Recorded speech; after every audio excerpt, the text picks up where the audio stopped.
Itinaas muli ng National Grid Corporation of the Philippines o NGCP ang yellow at red alerts sa Luzon Grid ngayong Biyernes. Ito ay dahil sa manipis na reserbang kuryente. Para sa detalye, magkakausap natin si NGCP spokesperson Attorney Cynthia Alabanza. Magandang tanghali po sa inyo, Attorney. Salamat po sa oras. Magandang hapon, Cheryl. Apo, quick lamang po ito para sa kaalaman ng mga kapatid natin, lalo't papasok po tayo ng weekend, Attorney. Bakit nagkakaroon ng manipis na reserba ng kuryente at ilang araw nang nakakaranas po ng brownout sa Luzon? Aasahan ba na magpapatuloy ito? Sa tanong na bakit po, dalawang bagay ang nakaka-contribute dyan. Unang-una, yung lakas ng gamit dahil dala na rin ng init ng panahon. Pangalawa, sinabayan pa ho, unfortunately, ng pagpalya ng ilang planta. Pero yung medyo malaking insidente po noong May 12, nagkaroon tayo ng ng line interruption. Yan po naman ang sakop ng NGCP. Meron ho tayong malaking linya na pumalya sa bandang Batangas. Pero naayos naman agad po ng NGCP yan. Unfortunately, yung mga power plants po na nakakabit doon sa linyang pumalyang yon, hindi pa ho nakakabalik.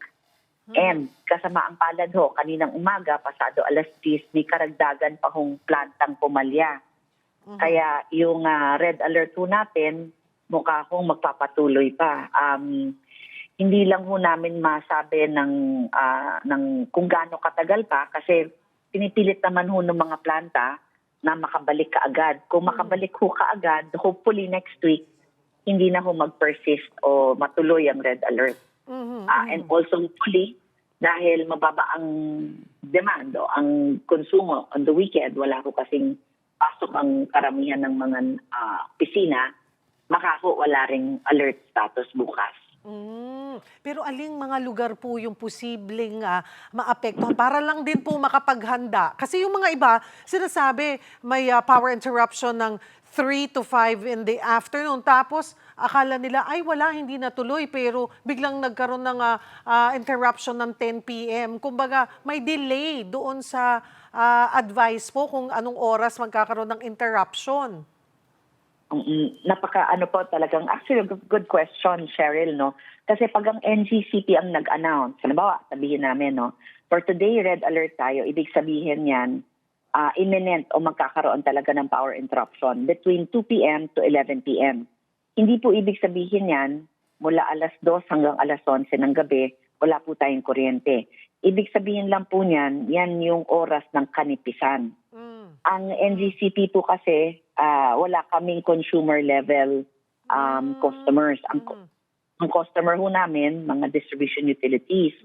So, between those times po, kumbaga nakarasyon ang kuryente sa lahat ho ng distribution utility at kooperatiba sa Visayas at Luzon. Ngayon, nasa sa kanila na ho kung kailan nila at kung anong lugar at anong oras nila ipapatupad yung interruption base na din dun sa kanilang alokasyon, dun sa natitirang kuryente.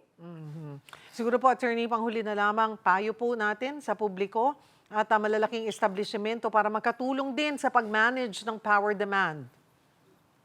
Well, sa mga consumers po, maski maliliit lang ang personal consumption natin in the whole picture, pag sabay-sabay ho tayong masinop ang paggamit ng kuryente, makakatulong ho yan.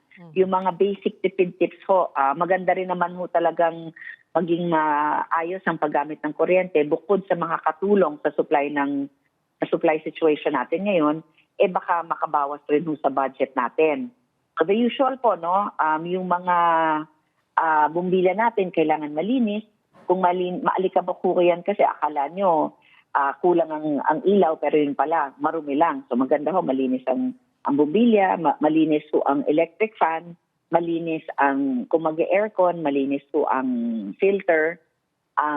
Tapos ho, kung meron ho tayong konting budget, mag-invest ho tayo dun sa mga energy saving na appliances po, yung mga inverter, pati ho yung mga LED lights. So mga basic tipid tips ho, taon-taon naman ho, maski walang power interruption, nagpapaalala ho ang NGCP dahil po talaga manipis na ho ang pasobra natin sa supply ng kuryente. Kaya nararamdaman ho natin ngayon dahil patuloy din ho ang pagtaas ng paggamit natin. Marami pong salamat sa inyong oras, Attorney Cynthia Alabanza ng NGCP.